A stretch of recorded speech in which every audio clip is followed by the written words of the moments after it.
semuanya. A few moments later. Assalamualaikum warahmatullahi wabarakatuh. Halo semuanya, perkenalkan kami mahasiswa program studi Tadris Matematika semester 2.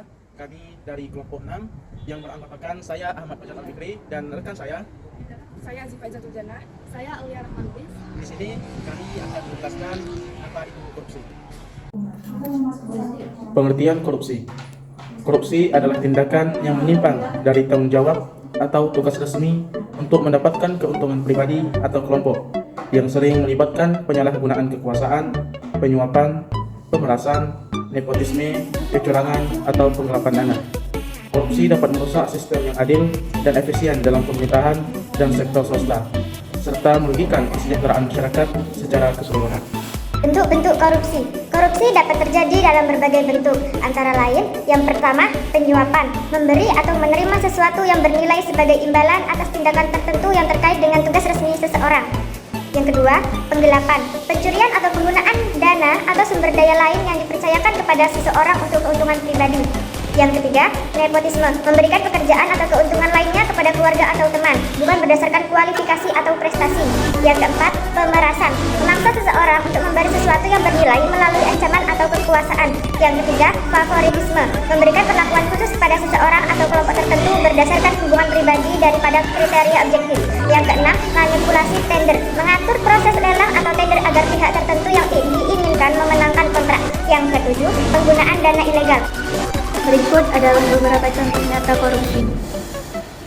Pertama, penyuapan di sektor publik. Seorang pejabat menerima uang dari kontraktor untuk memenangkan tender proyek pemerintah. Kedua, penggelapan dana.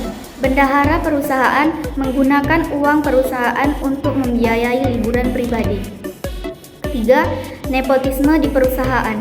Seorang manajer mempekerjakan anggota keluarganya di posisi strategis meskipun tidak memenuhi kualifikasi. Keempat, pemerasan oleh aparat hukum. Seorang polisi mengancam akan menangkap seseorang kecuali mereka membayar sejumlah uang. Kelima, manipulasi lelang. Anggota panitia lelang mengatur pemenang tender dengan imbalan komisi dari perusahaan yang memenangkan tender. Cara mencegah korupsi. Mencegah korupsi memerlukan pendekatan multifaset termasuk 1. Pendidikan dan kesadaran. Meningkatkan kesadaran masyarakat tentang dampak negatif korupsi dan pentingnya integritas melalui pendidikan dan kampanye publik. Kedua, transparansi dan akuntabilitas. Mendorong transparansi dalam proses pengambilan keputusan dan memastikan akuntabilitas melalui audit dan pengawasan ketat.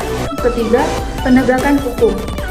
Memperkuat penegakan hukum dengan memberikan sanksi yang tegas terhadap pelaku korupsi dan memperkuat sistem peradilan. Yang keempat, pelaporan dan perlindungan whistleblower. Mendorong pelapor tindakan korupsi dan melindungi pelapor dari tindakan balasan. Yang kelima, reformasi birokrasi. Mengurangi birokrasi yang berlebihan dan memperbaiki sistem administrasi untuk mengurangi peluang korupsi. Dan yang terakhir, kerjasama internasional. Bekerjasama dengan negara lain dan organisasi internasional untuk menangani korupsi lintas batas. Kita semua memiliki peran dalam memerangi korupsi. Yang pertama, tunjukkan integritas dalam setiap tindakan Anda dan jadilah contoh bagi orang lain. Yang kedua, jika Anda mengetahui atau mencurigai adanya korupsi, laporkan kepada pihak berwenang.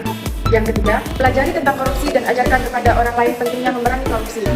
Yang keempat, dukung kebijakan dan inisiatif yang bertujuan untuk mengurangi korupsi. Kemudian, bergabung dengan organisasi atau gerakan yang mempromosikan integritas dan transparansi. Dengan memahami pengertian, bentuk-bentuk, cara pencegahan, serta pentingnya ajakan anti korupsi, maka kita bisa lebih siap untuk melawan korupsi di semua tingkatan masyarakat. Demikianlah penjelasan.